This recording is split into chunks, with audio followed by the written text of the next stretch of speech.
प्रदेश सरकार की ओर से प्रवासी मजदूरों को उनके घर भेजने की व्यवस्था किए जाने के बावजूद राज्य के अलग अलग शहरों में रुके मजदूरों का सबर अब जवाब देने लगा है। यमुनानगर से चलकर पैदल ही बिहार घर जा रहे प्रवासी मजदूरों के बारे में पता चलते ही शिक्षा मंत्री कंवरपाल गुर्जर ने तुरंत मौके पर जाकर सभी मजदूरों से बातचीत की।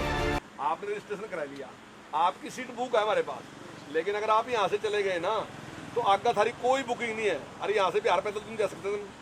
आप थोड़ी देर वेट करो, मैं आपको विश्वास दिला रहा कि 7 दिन के बाद थारा कोई सा भी आएगा तो मेरे को हो जाएगा, डेरा डाल दिया। सर हम लोग 7 दिन में थारा में एक आदमी नहीं बचने का, सारा छोड़ देंगे। मजदूरों से बातचीत के बाद शिक्षा मंत्री ने कहा कि सरकार ने सभी मजदूरों को उनके घर भेजने की पूरी व्यवस्था कर ली है। सभी का रजिस्ट्रेशन करवाया गया है। उन्होंने कहा कि जहां भी मजदूरों को छोड़ना है उस राज्य की सरकार की मंजूरी भी लेनी होती है। इसके साथ ही ट्रेन में भी सोशल डिस्टेंस रखना होता है। और हमारे अपने शहर में भी आज भी पहले भी हमने 4000 से ज़्यादा मजदूर जो हैं उनको हम छोड़ के आए, और आज भी हमने 1250 जो मजदूर थे, जिनमें से 50 उत्तराखंड के थे और 1200 यूपी के थे, उनको छोड़ने का काम किया। इसमें थोड़ी एक समस्या है, क्योंकि हमने इसके लिए जहाँ भी हमने मजदूर छोड़ने हैं हमने वहाँ की सरकार की भी मंजूरी लेनी होती है। जो भी ACS होम है उसके साथ हमारी बातचीत होती है, क्योंकि उन्हें भी अपनी कैपेसिटी देखनी होती है। उसके बाद चेक करना होता है कि बीमारी ऐसी है जो कहीं भी फैल सकती है, तो उनके साथ संपर्क करके ही हम लोगों को वहाँ भेज सकते हैं। दूसरी एक समस्या और है कि हम उस तरीके से नहीं है कि ट्रेनों को भर के और बसों को भर के, हमें सोशल डिस्टेंसिंग भी रखनी पड़ती है। तो वो सारी रखने के बाद छोड़ना, वो जो लाभ है वो सबका, उनका भी लाभ है। जो जाने वाले प्रवासी मजदूर हैं उनका भी उसमें फ़ायदा है। अगर कहीं एक भी बीच में कोरोना का पेशेंट आता है तो कल एक बहुत बड़ी समस्या बढ़ सकती है।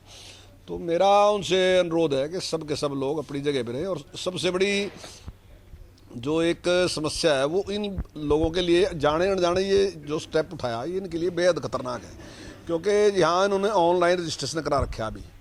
और जैसे ही यहाँ ट्रेन आएगी तो निश्चित तौर से हम इनके साथ संपर्क करेंगे। जैसे ही हमारी बसें आएंगी हम इनके साथ संपर्क करेंगे, इनको सीट देंगे, इनको भेजेंगे। कोई खर्चा नहीं है, सारा खर्चा सरकार करेगी, कोई टिकट का पैसा नहीं है, हम इनकी रजिस्ट्रेशन करके इनको भेजेंगे। लेकिन अगर ये यहाँ से चलते हैं, मान लीजिए यहाँ से 50 किलोमीटर 100 किलोमीटर आगे जाते हैं, तो वो रजिस्ट्रेशन तो काम नहीं आएगी ना इनके, बिल्कुल भी। वो इनकी जगह खाली रह जाएगी, वहाँ ही जाए और आगे ये बैठ नहीं सकेंगे। अब कोई भी आदमी यहाँ से चलता है और 1000 किलोमीटर या 500 किलोमीटर के लिए चलता है, तो 500 किलोमीटर चलना कोई आसान काम नहीं, चल नहीं सकते। और रास्ते में भी कोई भोजन की व्यवस्था नहीं, चलना भी अपने आप मुश्किल।